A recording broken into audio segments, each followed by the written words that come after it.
ঠাকুরের ভাইঝি লক্ষ্মী দিদি বলিলেন, একদিন আমি শ্রীমার সঙ্গে খাবার নিয়ে ঠাকুরের ঘরে গেছি। রাখাল ও অন্য যারা ছিল তারা তখনই ঘর ছেড়ে বেরিয়ে গেল আমাদের রেখে।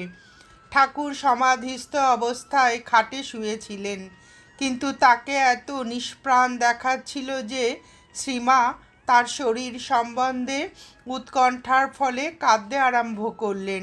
ভাবলেন, ঠাকুর বুঝি শরীর ত্যাগ করেছেন।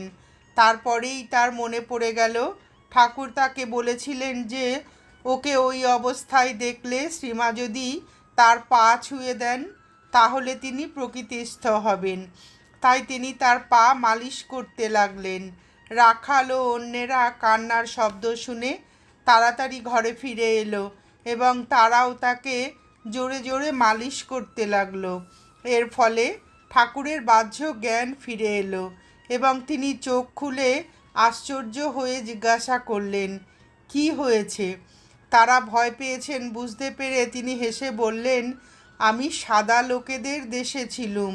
তাদের চামড়া সাদা, তাদের মন সাদা, আর তারা সরল ও আন্তরিক। দেশটা খুব সুন্দর। আমি ভাবছি ওখানে যাব। শ্রীমা কাতস্বরে বললেন, কিন্তু ওখানে গেলে তোমার খুব খিদে পাবে। তখন হাত দিয়ে 2-3 বার নিজের কপাল চাপড়ালেন এবং শ্রীমাকে বললেন, উফ, তুমি কি বোকা, তুমি কিচ্ছু বোঝো না।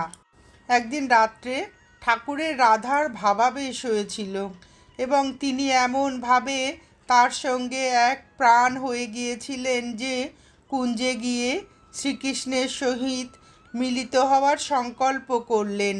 ঘর থেকে বেরিয়ে তিনি গোলাপ বাগানে ঢুকলেন। তার কোনো বাহ্য জ্ঞান ছিল না।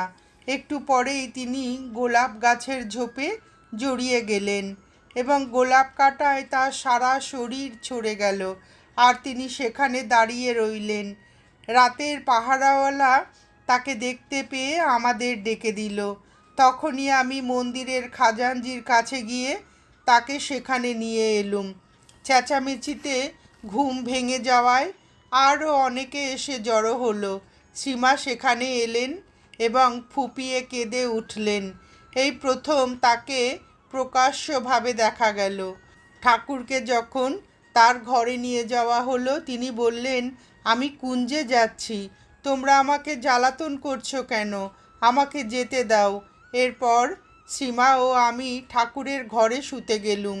2 দিন পরে তিনি আমাদের বললেন, তোমরা এভাবে কষ্ট পাচ্ছ কেন?